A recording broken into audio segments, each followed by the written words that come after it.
Halo Sobat Mobilitas MTTP Channel, selamat berjumpa kembali bersama kami MTTP Channel.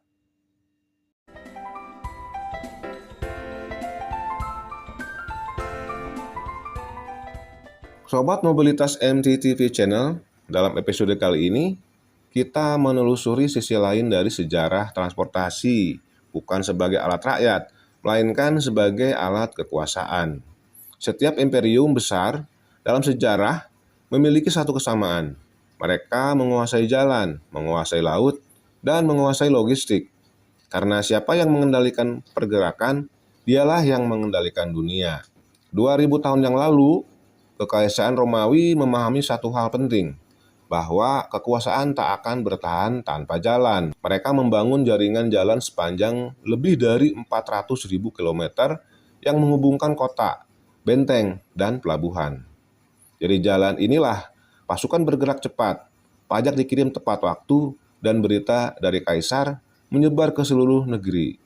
Jalan Romawi adalah urat nadi kekaisaran dan hingga kini banyak di antaranya masih kokoh berdiri. Di sisi timur dunia, Kekaisaran Mongol membuktikan bahwa kekuatan tidak harus dibangun di atas batu. Mereka menaklukkan setengah dunia hanya dengan kuda dan sistem logistik yang brilian. Lewat jaringan pos bernama Yam System, perintah dari Kubilai Khan bisa mencapai ribuan kilometer hanya dalam hitungan hari. Mereka menciptakan jaringan mobilitas pertama yang menyatukan Asia dan Eropa awal dari konsep globalisasi.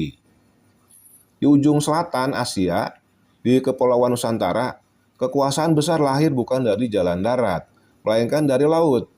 Majapahit membangun armada jong dan kapal niaga yang menjangkau ribuan pulau.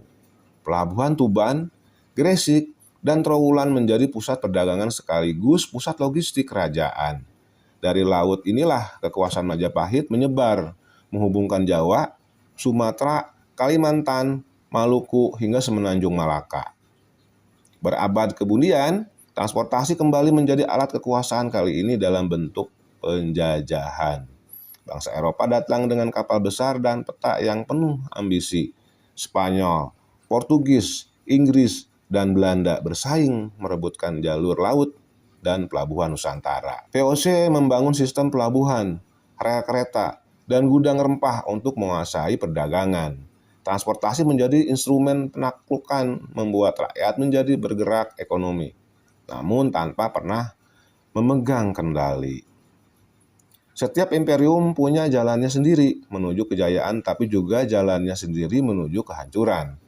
Ketika transportasi hanyalah dipakai untuk menaklukkan, bukan untuk menghubungkan, kekuasaan kehilangan arah. Dari jalan batu Romawi, padang rumput Mongol, hingga laut Majapahit dan rel kolonial, kita belajar bahwa kekuatan sejati bukan pada siapa yang menguasai jalur, tetapi pada siapa yang menggunakannya untuk menyatukan manusia. Dari kekuasaan dan penjajahan, transportasi akhirnya berubah arah. Mesin uap dan teknologi mulai menggerakkan dunia menuju zaman baru. Sobat Mobilitas MTTP Channel, demikianlah tayangan kita kali ini. Jangan lupa tekan like, subscribe, serta aktifkan lonceng.